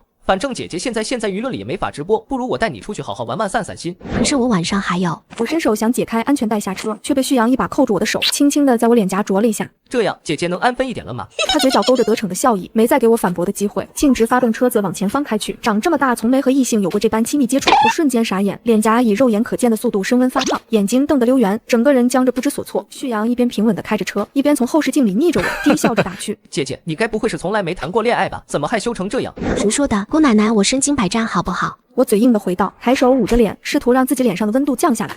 身经百战，他拖长了语调，语气里满是玩味。那怎么我就亲了一下，姐姐反应这么大？还是说姐姐其实对我有好感？有你个头！我伸手往他胳膊上狠狠掐了一把解气，还带着点羞恼的力道。说吧，你到底要带我去哪里玩？城南新开的那家室内动物园，姐姐不是最喜欢小动物吗？看你小号总发喂流浪猫的动态，你连这个都打听到了。我心里一惊，又隐隐掠过一丝不易察觉的触动。仔细想想，身边的人里，除了张张和多拉真心实意的关心我，记着我的喜好，其他人要么是冲着流量，要么是带着恶意，从没人这般放在心上。看着身边专心开车的旭阳，窗外的光影落在他的侧脸上，我心里悄悄软了一瞬。下车了，在想什么？不知道何时车停了下来，旭阳拉开车门邀请我下车。问这么多干嘛？我别过脸往前走，却被他一把拉住，将他准备好的口罩戴在我脸上。我怕你被认出来丢鸡蛋。去你的！我又调理了一下口罩的位置，给了旭阳手臂一拳。姐姐打这么轻，是在和我调情吗？旭阳顺势捉住我的拳头，眼底的笑意藏都藏不住，显然很享受看我害羞的模样。我瞪了他一眼，率先往动物园里走去。室内动物园的光线暖融融的，到处都是软萌的小动物。旭阳和我挨个打卡，给我拍了好多和小动物的合照。逛到纪念品商店时，我们被一阵小朋友的吵闹声吸引。货架前，一个年轻爸爸正拿着最后一枚动物园限定的老虎徽章，身边的2个小男孩正争得面红耳赤。哥哥一把抢过徽章，弟弟瘪着嘴伸手去要，却被爸爸一把按住。让哥哥先玩，等哥哥玩腻了，自然就给你了。弟弟的眼眶瞬间红了，攥着小拳头，委屈地低下了头，那副隐忍的模样，看得让人有些心疼。我下意识看向身侧的旭阳，却发现他脸上的笑容不知何时已经消失。没等我开口，旭阳已经迈步走了过去，在收银台买了同款徽章。他蹲下身，将那枚崭新的徽章轻轻放在了小男孩的手心里，揉了揉他的头发。小朋友，这个给你，别难过了。小男孩愣了愣，抬头怯生生地看着他。旭阳朝他眨了眨眼，齐声对一脸错愕的爸爸说道：“做不到公平对待就不要生2个。”说罢便拉着我离开了。走出好远，我才忍不住问他：“你刚刚为什么反应这么大？”没什么，就是看不惯有人总把剩下的留给别人。他这句轻描淡写的话，让我心里有些隐隐的触动，似乎他并不是表面上那副对什么都没心没肺的样子。转眼间就到了傍晚，我抬眼望了望渐沉的天色，转头对旭阳弯起嘴角：“今天很开心，谢谢你陪我，不过我该回去了，晚上早就和人约好一起吃饭了。”姐姐不陪我吃晚饭吗？旭阳立马垮下脸，又露出那副我最招架不住的可怜巴巴模样。我之前和人约好了。那个人很重要吗？如果是宋车约你的话，那你今晚大可不必去了。旭阳勾了勾唇角，脸上掠过一丝极淡的不屑。你怎么知道是他？我瞬间瞪大了眼睛，满是诧异。还有你说的不用去了，是什么意思？因为今天是他初恋的生日，他每年的今天都会雷打不动的去陪他。你要是不信，就等着看好了，今晚他根本不会来接你。我才不信！我赌气似的对了他一句，可心里却没有了底气。我就这么在旭阳的车上干等着，直到天色彻底沉下来，指针划过晚上8点，手机屏幕依旧安安静静，连宋澈的一条消息一个来电都没有。姐，你想乐死我啊！旭阳在一旁嘟囔个不停，伸手想去夺我的手机。别盯着了，他根本不会来的。他刚碰到手机，消息提示音突然叮咚响起，是宋澈的消息。今晚有事，明天约你。短短8个字，没有解释，没有道歉，我不知怎地，心头突然堵得慌。你在这犯傻难受，他指不定在哪陪着美人，乐不思蜀呢。旭阳瞥了眼消息，语气里满是不屑，冷冷哼了一声：“他不会的，他肯定是真的有急事。”我拔高了声音反驳，话刚出口，却带着几分自己都没察觉的底气不足，连和他争执的语气都软了半截。行，那我就带你过去亲眼看看，顺便找地方吃饭。旭阳没再多说，脚下一脚油门踩下去，没多久他就带我到了一个优雅高档的私人餐厅。他熟门熟路的领着我走到角落的卡座，这个位置刚好能清晰看见落地窗边的位置。宋澈正坐在那里，对面是个长发及腰的女人，单单一个纤细的背影都透着惊艳的美感。两人相对而坐，看着格外惹眼，心头上像被压了一块大石头，喘不上气。我别过脸，不想再看那道刺目的身影。干嘛这副蔫蔫的样子？你该不会是喜欢上宋澈了吧？我不知道，就是心里堵得慌。宋澈之前跟我提过他初恋，他说过他今年都订婚了，都要结婚的人了，还单独约出来过生日，这算什么啊？我喃喃自语，越说心里越不是滋味。那又怎样？没结婚就还有余地。况且思甜的未婚夫常年忙工作，压根没多少时间陪她。听起来你们几个好像很熟。何止？这时，服务员正陆续上菜，我透过穿堂而过的间隙，下意识又往那边瞥了一眼，恰好看见宋澈和那个女生相谈甚欢。他甚至从身后拿出一个包装精美的礼物盒，递给了对方。嗨嗨，空气中的烟味还未散尽，我忍不住咳嗽的动静有些太大，惊扰了不远处的宋澈二人。宋澈循声望过来，他脸上的笑意瞬间凝固，他面色阴沉，大步流星的朝我们走来，一把拉开旁边的椅子，居高临下的盯着我，语气如同冰窖：“白跑跑，你怎么在这？”他的目光随即俯向身侧的旭阳，眼底压抑着怒火，一字一句道：“旭阳，又是你这个野种搞的鬼！”野种，我从来没见过宋澈这么大的火气，一时间有些不知措施。说话别这么难听嘛，哥哥。旭阳却依旧是那副无所谓的笑，语气带着几分欠揍的散漫。宋澈压根没理他，视线重新落回我身上，那眼神里的质问带着极强的压迫感，让我莫名有些窒息。白桃桃，解释一下你为什么会和他在一起？我和旭阳吃个饭怎么了？我被他这副质问的模样惹得心头冒火，迎上他的目光，气势半分没让。倒是你，前脚刚跟我告白说喜欢我，后脚就陪初恋过生日约会，你觉得这样对吗？你们别误会，不是你们想的那样。一道温柔的女声传了进来，秦思甜快步走了过来，眼眶红红的，像是刚哭过不久，那副模样真是我见犹怜。桃桃你好，我是秦思甜，希望你能给我和宋澈一个解释的机会。他主动朝我伸出手，语气平和，没有半分扭捏造作，落落大方。我望着他，心头竟莫名生出几分自惭形秽，难怪宋澈会喜欢他。我心里暗暗想着，如果我是男人，怕是也会被这样的女人吸引吧。不用你解释，我会和他说清楚。宋澈直接打断秦思甜，攥着我的手腕就往门外走，可我的另一只手却被旭阳死死扣住。哥哥，有什么话不能在这里说清楚？旭阳起身，稍一用力将我重新按回了沙发里。一时之间，周围的空气仿佛都被点燃，火气四涌，剑拔弩张。给你3秒钟，消失在我眼前。宋澈，你这是遗传了宋传承的优良基因吗？身边有一个还不满足，还要在外头勾搭另一个。宋旭阳，我劝你闭嘴。宋澈再也抑制不住怒气，挥起拳头就朝旭阳脸上砸去，结结实实的一拳，直接将旭阳打得摔坐在地。秦思甜慌忙从身后抱住宋澈，死死拽着他不让他再动手。我心头一紧，蹲下身看向被打翻在地的旭阳，声音带着难掩的担忧：旭阳，你没事吧？桃桃，你先带阿旭离开吧，今晚的事是个误会，我们明天一定给你一个解释。不必了。我缓缓站起身，冷冷地瞥了一眼面色铁青的宋澈，语气平静却带着斩钉截铁的疏离。我本来就还没答应他的告白，和他之间算不上有什么关系，根本用不着什么解释。说完，我不再看他一眼，伸手扶起旭阳准备离开。你以为他对你是真心的吗？宋澈怒不可遏的声音从背后传来，我当作没听到那般，头也不回地走出了这家餐厅。回到旭阳车上，我拿着刚从药店买的药，小心翼翼地给他上药。你们是亲兄弟吗？是，我是私生子。我被他这直白的回答惊了一下，一时不知道该怎么接话，他却像是说惯了这种话似的，继续淡淡开口：我妈是外人，生了我这个不被待见的私生子。宋传承当年给了我妈一栋宋澈他们母子不要的别墅，再加一笔钱，就把我们扔在那儿。后来我妈去世了，他才把我接回宋家。18岁成年那天，我就自己搬出来了，再也没回去过。我张了张嘴，喉咙发紧，一句话也说不出来。难怪我之前总觉得他和宋澈之间气氛诡异，连做事的性子都隐隐相似。原来他们是同父异母的亲兄弟。我看着旭阳那副无所谓的模样，有些心疼。出生根本不重要，你看你现在靠自己的努力成了家喻户晓的大明星，那么多喜欢你的粉丝，已经很厉害了。我上完最后一点药膏，看着他渐渐消下去的红肿，小声念道：这个药这么有效果，怎么刚涂上你脸上就一干二净了？你莫非是神仙下凡吧？有天生的愈合能力。姐姐，旭阳没有接我的话，突然抬眼，语气软软的：你给我上药的时候好温柔，我更喜欢你了，怎么办？话音刚落，他就顺势往我怀里靠。你别这样，姐姐，真的不能和我试试吗？你花边新闻那么多，换女朋友的速度又那么快，我们真的不合适。你不试试怎么知道不合适？他微微俯身，声音又低了几分，带着一丝蛊惑。万一你是我的例外呢？我不敢赌。我迎上他的目光，语气无比坚定。我承认你很会聊，像我这种没怎么谈过恋爱的人，很容易动心。但我真的不想太快进入一段速食恋爱，我想要的是踏实的喜欢。姐姐，试试好不好？旭阳的声音压得更低，那双好看的眸子紧紧盯着我的唇，身体缓缓凑近，眼看就要吻下来。我下意识偏过头，下一秒，他像是被什么点燃了一般，情绪突然失控。为什么你们都喜欢宋澈？就因为他是名正言顺的宋家继承人，而我是一个上不得台面的私生子吗？他的力道猛地变大，强行掰正我的头，另一只手也不安分地想伸进我的衣服里。不是这样的，旭阳，你别这样，冷静点。我吓得拼命抵抗，可他的力气太大，我根本挣脱不开，又怕又慌之下，抬起手一巴掌正好甩在了他刚敷好药的脸上。啪的一声，车内里瞬间安静下来。旭阳被这一巴掌打得愣了愣，眼底的疯狂渐渐褪去，取而代之的是浓浓的懊悔，缓缓停下动作，垂着眸，声音沙哑：对不起，是我没控制住情绪，吓到你了。不知道是被吓到了，还是心里又乱又委屈，我的眼眶瞬间红了，眼泪在里面打转。我慌忙整理好自己的衣服，推开车门就下了车。我背对着他，声音带着一丝哽咽，强装镇定的开口：你自己重新上药吧，我先回去了。旭阳没有再跟上来，我一个人站在路边，拦了辆出租车就往张家赶。结果刚下车就瞥见别墅门口停着一辆车，我心里咯噔一下，下意识就想绕开往里走，可还没等我迈开脚步，身后就传来一道低沉又急切的声音：来，桃桃，我有话要和你说。我此刻半点不想搭理他，一想到餐厅里他和秦思甜有说有笑，还有他打旭阳的模样，心里就堵得慌。于是我头也不回，径直往别墅大门走。来，桃桃。宋澈见我不理不睬，脚步瞬间加快，几步就追了上来。没等我反应过来，他就将我拦腰抱起，又在车门边放下。是不是非要这样，你才肯听我解释？我别过脸，不想看他，就着他捏住下巴转了过来，他的目光落在我发红的眼眶上，语气忽然就软了下来，褪去了所有的戾气。你哭过是因为我吗？我心里忍不住翻了个大大的白眼。大哥，你也太自恋了吧，能不能别往自己脸上贴金？你要解释就解释吧。我深吸了一口气，无奈地说道：这两兄弟到底要闹哪样？世界那么大，女人那么多，就非得缠着我白桃桃一个人吗？宋旭阳说那些有一半是真的，但我和秦思甜早就结束了。他顿了顿，怕我不信，又补充道：今天找他是因为他未婚夫的事，不是特意为他过生日见面的。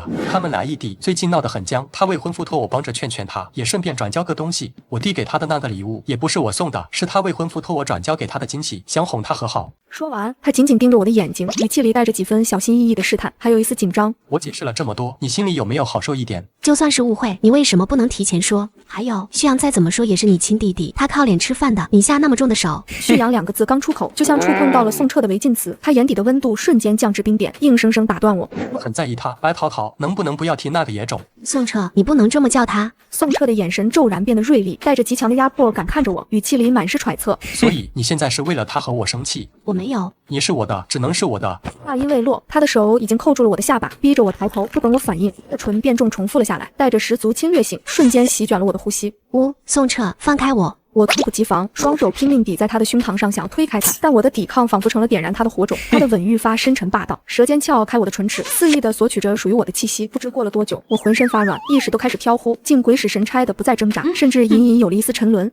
生气吗？宋澈停了下来，额头抵着我的额头，语气没了方才的霸道，满是缠绵。我咬紧下唇，脸颊烫得能烧起来，眼神躲闪着，不敢看他。不理你了。他低低笑了一声，轻轻摩挲着我的唇角，语气忽然正经下来。对了，说个正事，发布那些恶意 P 图的人查到了，简丽文，还有之前在网上发你和我在便利店同框的那个模糊视频，也是他。至于那些照片，李草已经用技术还原了原图，原图还是简丽文。收集完完整的证据链，绝不会让他就这么算了，一定让他付出代价。李草是恋综里那个负责剪辑的男生吗？他看着话不多，居然这么厉害。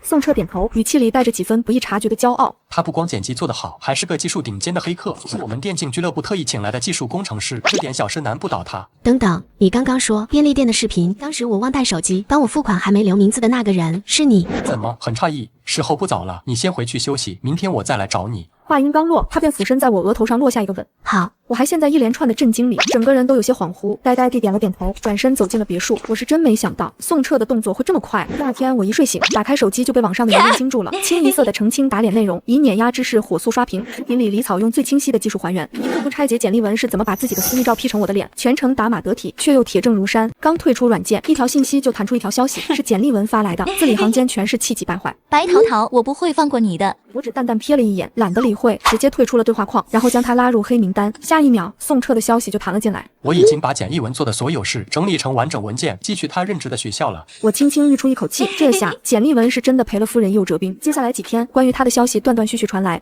被单位辞退，名声尽毁，在原本的地方里彻底待不下去。与此同时，节目组也正式向简丽文和张杰发出了律师函，要求两人全额赔偿节目组因此遭受的所有损失。早知如此，何必当初？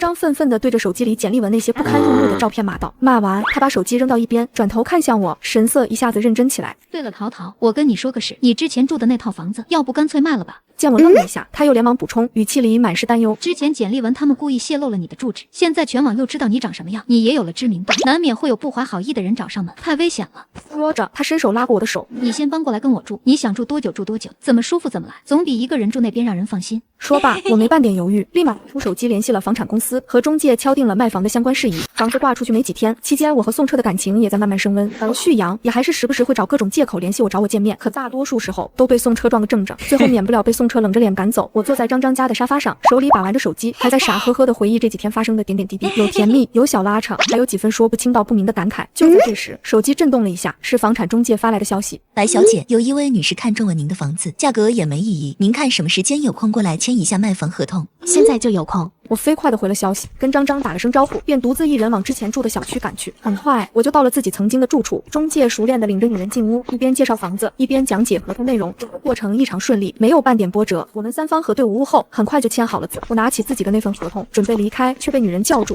白小姐，等一下，能否给我倒一口热水？我生理期到了，肚子有些难受，实在撑不住了。我脚步一顿，心里隐隐掠过一丝奇怪的感觉，说不上来哪里不对，可看着他一脸苍白不适的模样，又觉得拒绝有些太不近人情。我迟疑了一下，还是放下了刚打开的门把手，转身走进厨房，拿起水壶帮他烧了一壶开水。刚想转过身和他再说句话，身后却突然伸过来一只手，手里攥着一块进了药的布，猛地捂住了我的口鼻，刺鼻的药味瞬间涌入鼻腔。没一会儿，我便眼前一黑，彻底失去了知觉。我不知道昏睡了多久，才缓缓醒了过来。刚一动，就感觉到手脚被绳子紧紧绑着，嘴巴上被厚厚的胶带封住。我恍惚着定了定神，才发现眼前站着的居然是简丽文。此刻他脸上哪里还有半分之前的气急败坏，反倒挂着一副阴恻恻的笑，眼神里满是怨毒和疯狂。而在他身边还站着张杰，他双手抱胸，神色冷漠，显然是和简丽文一伙的。白桃桃，你不是很浓吗？简丽文看着我动弹不得的模样，不屑地嗤笑出声：“不是喜欢用这张狐妹子脸勾搭人吗？勾搭宋澈，又勾着旭阳。”他眼神一狠，从身后抽出一把闪着寒光的匕首，冰凉的刀刃轻轻拍在我的脸颊上，刀尖贴着我的皮肤，慢悠悠地划来划去。我用刀划划你的脸怎么样？看你还能不能勾搭人？丽文。张杰看着简丽文这副疯魔的模样，眉头紧紧皱起，上前一步轻轻拉了拉他的胳膊。我们不是说好，只是绑他过来，让他撤掉对我们的律师函，平息网上的舆论吗？你别冲动，动刀是要出大事的。少废话！简丽文一把甩开张杰的手，眼神依旧凶狠地盯着我，随手将我的手机狠狠扔到我脸上，疼得我倒抽一口冷气。给我一笔钱，听到没有？把你的手机解锁，把里面所有的钱都转给我。我翻了个白眼，心里暗暗咒骂：你绑着我的手，我怎么解锁手机转钱？但我嘴上只能发出呜呜的含糊声响，拼命扭动了一下被绑住的手。一旁的张杰迟疑了一下，终究还是上前伸手撕开了我嘴上的胶带，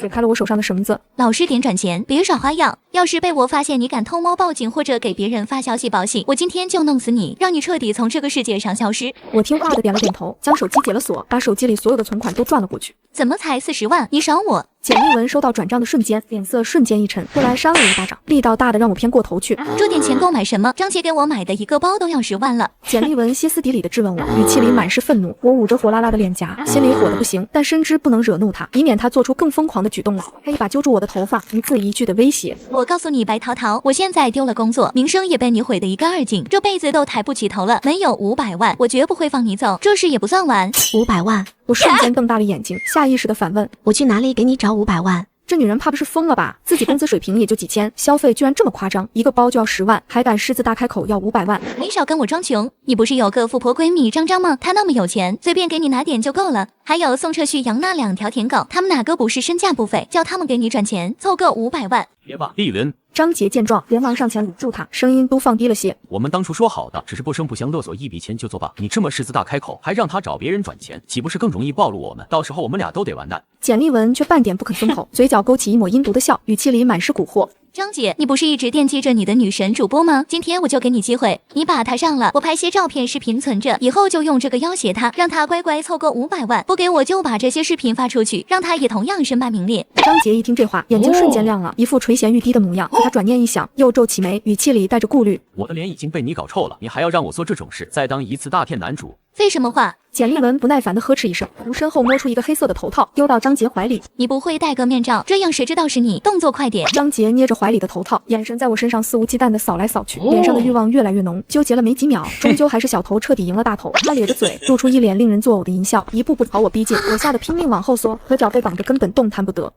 我再也忍不住叫出声，眼泪疯狂地往下掉，那种绝望的感觉像是要将我彻底吞噬。不好，来人了！简丽文听到窗外传来动静，转身就疯狂收拾东西。张杰慌忙提上裤子，手忙脚乱地抓过自己的东西，跟在简丽文身后就想跑步。简丽文忽然顿住脚步，转头盯着我：你不会觉得我就这么放过你吧？他说着，弯腰抓起地上的绳子，不顾我的挣扎，飞快地将我的手重新捆住。他踢翻一旁早就准备好的油桶，刺鼻的汽油味瞬间弥漫开来，然后又点了手中的打火机，眼神阴狠地看了我最后一眼，将火机扔在地上，轰了一声，火苗瞬间窜起，顺着汽油快速蔓延，很快就烧到了墙角。乖乖等死吧，白桃桃！简丽文捂着口鼻，一把反锁仓库大门，脚步踉跄地从小道逃了出去。浓烟瞬间呛得我一直咳嗽，火苗越来越旺，灼热的温度烤得我感觉自己快要熟了，绝望一点点吞噬着我。就在我快要放弃的时候，仓库外突然传来2道熟悉又急切的声音，像一道光刺破了眼前的黑暗。桃桃，你在哪里？是宋澈和旭阳，我像是抓住了最后一根救命稻草，拼尽全身力气喊出声，眼泪混着浓烟呛出的泪水疯狂往下掉。我在里面，门窗都被封住了，我的手脚也被捆了，我出不去。别哭，别怕，我马上救你出去。旭阳焦急的声音隔着门板传来，夹杂着他奋力踹门的声音。我卯足了劲，拼命扭动着手腕，挣扎着想要挣脱绳子。幸好简丽文走得太急，手上的绳子并没有捆死，挣脱了手上的束缚，飞快地扯掉脚上的绳子。我捡起他们没喝完的矿泉水瓶，将撕开的衣物沾湿，紧紧捂住口鼻，抵挡着呛人的浓烟。好，你再坚持一下，我再想办法破窗。宋澈在窗外安抚我，紧接着就听到仓库的窗户传来哐哐哐的敲砸声。救援队怎么还没到？旭阳一边使劲踹着门锁，一边时不时望向远方，眼底满是焦灼。再这样下去，里面的烟越来越浓，陶陶会撑不住的。几乎是同一时间，哐当一声，宋澈砸破了窗户，旭阳也终于踹开了仓库大门，门板重重地砸在墙上，两人不顾一切地冲了进来。白陶陶，陶陶，他们齐声喊着我的名字，快步冲了过来，一左一右将熊熊大火中的我搀扶住。先出去，这里太危险。宋澈来不及多说，弯腰就将我背在身上，脚步急促的就往门外冲。旭阳跟在一旁，一边抵挡着蔓延过来的火苗，一边护着我们的身后。可刚走2步，头顶突然传来嘎吱嘎吱的断裂声，废弃仓库顶上的旋木被大火烧得焦黑，一根粗壮的横梁突然断裂，带着滚滚火星，直直的朝我和宋澈砸了下来。小心！旭阳的声音响起，来不及多想，他猛地冲了过来，用尽全身力气，一把将我和宋澈推开，轰隆，横梁重重的砸了下来，结结实实的压在了旭阳的身上，沉闷的声响在仓库里回荡。旭阳，宋旭阳。我和宋澈同时惊慌出声，我从宋澈的背上滑下来，不顾身上的疼痛，疯了一样冲过去，眼泪夺眶而出，双手用力去搬那根沉重的横梁。你们快走，别管我，我能出去。旭阳躺在地上，嘴角溢出一丝鲜血。方才他踹门就用了不少体力，此刻被横梁压住，又身处浓烟滚滚的环境里，气息变得格外虚弱，连说话都断断续续。不行，不能抛下你，要走一起走。我哭得失了理智，双手被横梁磨得发红，渗出血丝，却依旧不肯放弃，一遍又一遍的用力搬着，眼泪模糊了视线，连声音都嘶哑的不成样子。宋澈，你磨磨蹭蹭什么？先带陶陶出去，他不能有事。宋澈蹲在一旁，看着被横梁压住的旭阳，又看着哭得失魂落魄的我，双手紧紧攥成拳头，眼底满是挣扎。他咬了咬牙，像是做了什么重大的决定，一把将我拉起来，重新背在身上，语气坚定又急促。走。旭阳，我不走，要走一起走。我拼命挣扎着，捶打着宋澈的后背，哭声撕心裂肺。走吧。旭阳的声音越来越虚弱，看着宋澈的方向，眼底带着一丝释然。比起我，他更需要你，不光是他，所有人都更需要你这个宋家继承人。宋澈没有回头，脚步飞快地背着我往外冲。我趴在他的背上，看着被大火包围的旭阳，眼泪像断了线的珠子不停滚落，嘴里一遍又一遍地喊着他的名字。可是我却毫无办法，只能被宋澈带着，一步步远离火海。宋澈拼尽全力，终于将我背到了外头的安全区域。救援人员也刚好赶到，正拿着灭火器灭火。我瘫坐在地上，抓住宋澈的胳膊，眼泪控制不住地往下掉。宋澈，怎么办？旭阳还在里面，救救他好不好？我求求你了。宋澈蹲下身，轻轻摸了摸我的头，语气无比坚定。他是我的弟弟，是我的亲人，我不会不管他的。他伸手擦去我脸上的泪水，声音温柔：你在这安心等我回来，好吗？说完，他没有丝毫犹豫，转身又冲进了那片熊熊火海，背影很快就被浓烟和火苗吞没。我坐在原地望着面前的大火，一遍又一遍地祈祷他们不要有事。不知道过了多久，我眼前一黑，彻底失去了意识。再次醒来，已经是几天后的医院病房里。一睁眼，我爸妈、张张还有多啦、宋澈都围在我身边。爸妈，你们怎么来了？宋澈，旭阳呢？您出了这么大的事，我们能不从国外赶回来吗？宋澈，旭阳呢？我没接话，又问了一遍，声音里带着急切。宋澈望着我，嘴唇动了动，却一个字也说不出来，眼底渐渐泛红。你先安心养病，好不好？旭阳呢？我忍不住吼出声，眼泪瞬间涌了上来。宋澈终是瞒不住，语气沙哑地说：他还在昏迷，医生说要是再醒不过来，可能就要变成植物人了。我的眼泪夺眶而出，心里像被揪着那样难受，一句话也说不出来。后来的每一天，我和宋澈都会去旭阳的病房照看他，一遍遍跟他说话，盼着他能醒来。而张杰和简丽文也很快被警方抓捕归案，两人因绑架罪、故意杀人未遂、诽谤罪、敲诈勒索罪数罪并罚。简丽文情节更重，被判有期徒刑15年，张杰被判有期徒刑10年。这天，宋澈坐在旭阳的病床边，拿起温热的毛巾细细替他擦着手，他声音很轻，像是说给自己听，又像是专门说旭阳听。其实我小时候真的特别恨你，也恨你妈那个女人。那时候我总觉得是你们夺走了我原本就不多的父爱，看着我妈整日以泪洗面，我就把所有的怨气都撒在了你身上。可后来我偷偷见过你和你妈妈一次，她比我想象中温婉，眼里没有半分争强，只有对你的疼惜。也是很久以后我才知道，当年根本不是她主动，是我爸酒后强迫了她，才有了你。那时候她也只是个可怜人。8岁那年，你妈妈走了，我爸把才4岁的你接回了宋家。那时候的你，小小的一只，成天跟在我屁股后面，一声声哥哥喊个不停。我故意抢你的玩具，把你最喜欢的东西扔在地上，可你从来都不生气，捡起来擦干净，还是会跟着我。我不知道从什么时候开始，心里就已经悄悄接受了你这个弟弟，只是我拉不下脸，从来不肯对你好一点。你好像也摸清了我的性子，总爱故意惹我生气，跟我抢东西，只为了让我多注意你一点。你如情似甜，那时候我喜欢他，你也跟着凑热闹，我以为你又是在跟我赌气。直到白桃桃出现，我才发现这次好像不一样了。你看他的眼神有了真情实感，再也不是以前那种故意跟我作对的模样。臭小子！宋澈的声音渐渐哽咽，你就不能醒来告诉我，你到底是真心喜欢白桃桃，还是又在故意引起我的注意？他俯身，一滴泪滑落，砸在旭阳的手背上。我最后跟你说一次，你再不醒，我就娶她了。我说到做到。我站在宋澈身后，早已泪流满面。原来他从来都不是真的讨厌旭阳，那些针锋相对，不过是不能接受小时候被夺走的关爱，是不肯低头的骄傲。我和宋澈正沉浸在伤感里，旭阳的病床上方却突然响起一道机械音，打破了屋内的寂静。恭喜修筑仙尊，此次亲情主题历劫成功，恭喜仙尊成功晋升。伴随着声音落下，病床上原本昏迷不醒的旭阳，睫毛轻轻颤了颤，缓缓睁开了眼睛。他缓缓坐起身，目光落在宋澈身上。哥哥，你说的话我都听见了。从小到大，我从来没有怪过你。他望着宋澈泛红的眼眶，轻声开口，说着，他的目光转向我，眼底带着一丝迷茫，又有几分释然。至于淘淘，我到现在也说不清，我对你的心意到底是真的喜欢，还是只是习惯性的想跟哥哥抢，想得到一点关注。毕竟我从未对其他女人有过这般在意的感觉。宋澈张了张嘴，想说什么，被旭阳轻轻抬手拦住。我该回我原本的世界了。旭阳起身，一步步走到宋澈面前，没有丝毫犹豫，伸出手紧紧抱住了他。这个拥抱迟到了20年，20年的隔阂在这个拥抱里消散。哥哥，以后你要好好的，好好对淘淘。宋澈浑身一僵，缓缓抬起手回抱住他，喉咙哽咽，一句话也说不出来。许久，旭阳松开宋澈，又朝我走来，他微微俯身，在宋澈的注视下，轻轻抱住了我。他低头在我的唇上落下一个轻柔短暂的吻，语气认真。也许我是真的喜欢你吧。这个吻没有侵略性，更像是一种告别。还没等我和宋澈从这突如其来的变故中反应过来，那道机械音再次从传来：修筑仙尊历劫圆满，即刻返程，接触过的凡人记忆将被彻底抹除。话音刚落，一道耀眼的金光席卷而来，瞬间笼罩了整个病房。我只觉得脑袋一阵眩晕，眼前一黑，便再次陷入了昏迷。脑海中关于旭阳的所有片段都在金光中渐渐模糊消散。再次醒来时，耳边是悠扬的礼乐声。我穿着洁白的婚纱，站在红毯尽头，对面的宋澈身着笔挺的西装，眉眼温柔，正含笑朝我走来。我们并肩站在亲友面前，互相交换戒指，诉说着相守一生的誓言。1年后，我顺利生下了一个胖乎乎的儿子。我抱着怀里温热的小团子，轻轻拂过他肉乎乎的脸颊，脑海中忽然闪过一个片段：2年前，我好像做过一个很清晰的梦，梦里宋澈有一个同父异母的弟弟，叫旭阳，我们还发生过一些事。我把这个奇怪的梦轻声说给身边的宋澈听，没想到他听完之后，眼神一怔，随即温柔地握住我的手，轻声说道：巧了，就在同一天，我也做了一个一模一样的梦。梦里有个叫旭阳的臭小子，总跟我抢东西，也总围着你转。我愣了愣，随即笑了起来，眼底满是温柔。那我们的儿子就叫旭动吧，也算留个念想。我低头望着怀里刚有了名字的好蛋儿，又抬头看向宋澈，眉眼弯弯，满脸都是幸福。宋澈俯身，轻轻吻了吻我的额头，又摸了摸儿子的小脸，点了点头。好，就叫旭动。